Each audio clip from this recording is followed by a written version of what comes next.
Hola, soy el doctor Iván Rodríguez de Molina, especialista en medicina crítica aquí en Clínica México en Piedras Negras, Coahuila. Hoy vamos a hablar de enfermedades por riqueza, un tema urgente para nosotros en el norte de México, donde este año se ha reportado una mortalidad de casi del 86% en los casos confirmados. Vamos a revisar patogénesis, transmisión, presentación clínica, diagnóstico y tratamiento apoyándonos en este mapa conceptual. Empecemos. Como les comenté, el tema de hoy es enfermedades por riqueza, ¿sale? En cuanto a la descripción general, las enfermedades por riqueza se definen como una enfermedad zoonótica que es causada por una bacteria intracelular estricta. Son tres grupos: el grupo Rickettsia, el Orientia y la familia Rickettsiaceae, las que provocan esta enfermedad. Son enfermedades que al ser intracelulares pues requieren de un vector. Los vectores usualmente son artrópodos hematófagos. Estos son principalmente las garrapatas, las pulgas o los piojos. Y obviamente depende su distribución geográfica de la presencia de estos vectores. Las tres más comunes son la fiebre de las montañas rocallosas, el tifus epidémico y el tifus murino. En cuanto a la epidemiología, obviamente, como comentábamos, pues la distribución geográfica y la temporalidad depende de los vectores. En nuestro caso, lo que son tanto como la fiebre de las montañas rocallosas, así como también una variante propia mexicana, pues no tienen temporalidad. Sí se asocian sobre todo al contacto con animales que tienen la posible transmisión. Y pues tanto el área del sur de Estados Unidos como el norte del país, pues son la mayor incidencia de, sobre todo de montañas rocallosas. En cuanto a incidencia y prevalencia, pues la más común es la fiebre de las montañas rocallosas provocada por la Rickettsia rickettsii. Después sigue el tifus endémico por la Rickettsia prowazekii, el tifus murino por la Rickettsia tiffi y el tifus de los matorrales, que está dada por la Rickettsia tsutsugamushi. Aunque son diferentes tipos de enfermedad rickettsial, el cuadro clínico es muy similar. En personas que han tenido viajes, las más comunes, pues la garrapata africana o la del Mediterráneo, y obviamente pues en personas que hayan tenido viajes hacia montañas rocallosas, la parte sur central de Estados Unidos puede ser un antecedente de importancia para ver el contagio.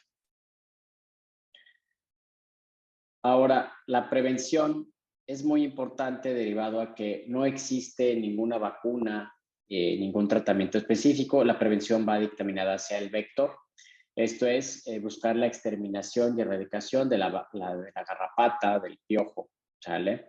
Que puede llevar o transportar a la enfermedad. Entonces, ¿cuáles son los patógenos y cómo es la patogénesis de la enfermedad? Como les comenté, la bacteria es un gram negativo intracelular obligado, ¿no? Esto significa que requiere de un vector para su transporte, no sobrevive en el aire ambiente, no puede transmitirse de otra manera más que a través de un vector. En cuanto a las especies de Rickettsia, se clasifican en 4 grupos. El primero, que son las fiebres eritematosas, que es provocada pues, por todos estos patógenos. La principal, la Rickettsia rickettsii, que es la de las fiebres de montañas rocallosas, pero tenemos otros tipos de rickettsias que se han encontrado en otro tipo de animales y en otras regiones del mundo. Tenemos el grupo tifus, el grupo de Rickettsia belli y Rickettsia canadensis, que en general son muy similares sus presentaciones, solamente algunas sí pueden provocar necrosis del área de la mordida, pero clínicamente es muy similar. El otro grupo es el de Orientia tsutsugamushi. Esta, aunque técnicamente no es de la misma familia de Rickettsia, también es un gram negativo intracelular obligado y esta sobre todo se ha asociado a la presencia del piojo garrapata de los matorrales, por eso se da el tifus de los matorrales. La transmisión, se encuentra la bacteria en la saliva de los artrópodos. Esto es al dar la mordida para consumir la sangre, porque son hematófagos. Se da la transmisión de la bacteria. El periodo de incubación, una vez que se da la inoculación, va de 5 a 14 días. ¿Sí? Entonces, ¿cómo funciona o cuál es el ciclo de la bacteria? Como vemos aquí, pues tenemos un par de garrapatas, macho y hembra, que son inoculados. Estos depositan los huevecillos se transforman en larvas. Las larvas pueden ir de un lado a otro a vectores más pequeños como roedores o pueden evolucionar ya a ninfas. La ninfa como tal, esta ya puede directamente inocular al ser humano o puede irse a otros vectores mayores, por ejemplo, el venado cola blanca o los perros, ¿ok?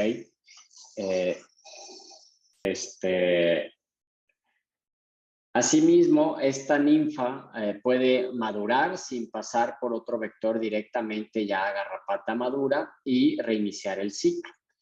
Las formas infectantes del ser humano son tanto la fase de ninfa como la fase de garrapata adulta, ¿ok?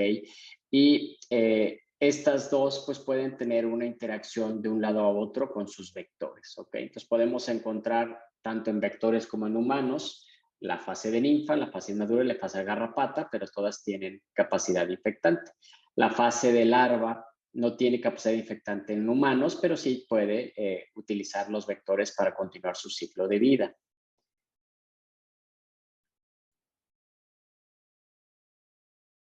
En cuanto a la evaluación y el tratamiento, siempre se debe de sospechar en personas que tengan un viaje reciente o que vivan en áreas endémicas.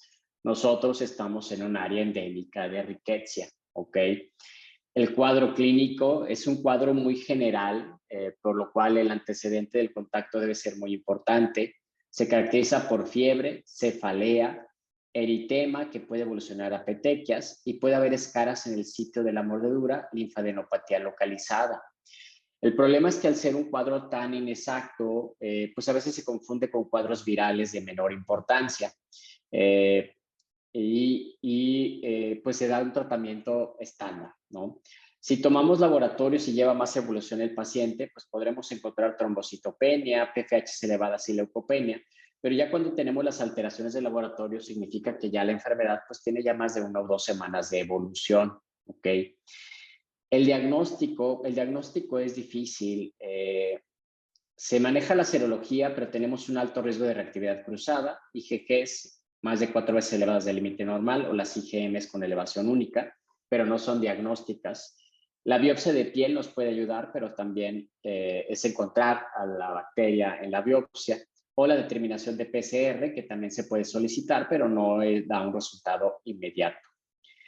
El tratamiento debe de iniciarse inmediatamente con la sospecha clínica. Este es el punto que se está fallando de manera muy importante en Coahuila, lo que está representando la alta mortalidad, ¿ok? Si tenemos un paciente, sobre todo en pacientes pediátricos, que tienen un cuadro de fiebre, eritema, cefalea y tiene contacto con perros, se debe de sospechar una enfermedad por Rickettsia. No es forzoso que haya diagnóstico confirmado y tampoco que haya las alteraciones del laboratorio características, ¿ok? El tratamiento es muy sencillo, doxiciclina. En adultos la dosis 200 miligramos de carga y después 100 miligramos cada 24 horas. En niños menos de 45 kilos, 2.2 miligramos por kilo cada 2 veces al día. La duración del tratamiento debe de ser hasta 3 días posterior a que resuelva la fiebre, en un promedio de 7 a 10 días. Otras opciones son el cloranfenicol de 500 miligramos 4 veces al día por 7 días, aunque pues se ha asociado a un incremento de la mortalidad. Y en caso de haber alergias, pues los macrólidos, la acitromicina puede ser una opción. Ahora ya hablando de manera de enfermedades específicas, nos vamos a tener un poquito en la enfermedad de las montañas rocallosas, que es el cuadro clínico que más se presenta en la región. Esta es la más común y es la más virulenta de todas las enfermedades por Rickettsia. La causante es la Rickettsia rickettsii. Se ve en Estados Unidos central y sur y en el norte de México. Los vectores habituales de esta enfermedad, pues la garrapata canina americana, el Dermacentor variabilis, la garrapata de la madera, el Dermacentor andersoni, la garrapata cajenense, el Amblyomma cayenense, y la garrapata canina marrón o el Rhipicephalus sanguineus. Este es el que tenemos más presente en México y aquí en Coahuila. La presentación clínica pues es de inicio agudo, ¿ok? El paciente puede tener fiebre, cefalea y eritema. En el 5% de los casos es a los 3 días posterior a la exposición y del 60 al 70% es hasta 2 semanas después. Habitualmente hay primero fiebre y después se da el eritema. Otra cosa que también lo confunde con otras enfermedades eritematosas de la infancia, ¿ok? El paciente presenta máculas eritematosas que palidecen a la digitopresión y pueden evolucionar a petequias. Esto es muy importante comparado con las enfermedades virales exantemáticas. La distribución es centrípeta, es decir, inicia de extremidades, de muñecas y tobillos y se va hacia el centro del tórax, ¿ok? A diferencia que en las enfermedades virales exantemáticas son centrífugas, van del centro hacia la periferia. El diagnóstico, pues sí es serológico y por biopsia, pero acuérdense que no es forzoso el diagnóstico para iniciar tratamiento. El tratamiento, doxiciclina, 100 miligramos, 2 veces al día, de 7 a 10 días. El pronóstico, de manera general, es bueno, 20% de mortalidad, pero en Coahuila, como les comenté, se está reportando hasta un 80% de mortalidad y esto va asociado a un diagnóstico tardío. Si ven, es un algoritmo muy sencillo. Donde estamos teniendo el fallo es en el diagnóstico temprano y en tener siempre pensando el vector. El perro es un vector muy importante que está impactando, sobre todo en la población pediátrica de Coahuila. Pero recuerden que también tenemos una población que se dedica a la caza de venado, que también puede estar expuesto a el vector y que pueda presentarse con la enfermedad. Y con esto cerramos el tema de enfermedades por riqueza. El mensaje que quiero que se quede con ustedes: no esperen el exantema para sospechar y no esperen la serología para tratar. La doxiciclina temprana ante la sospecha clínica es lo que puede cambiar estas cifras de mortalidad que estamos viendo aquí en la región. Si esta clase te fue útil, suscríbete al canal. Sigo subiendo contenido de medicina crítica, urgencias, medicina interna. Nos vemos en la próxima clase. Aprende hoy, salva mañana.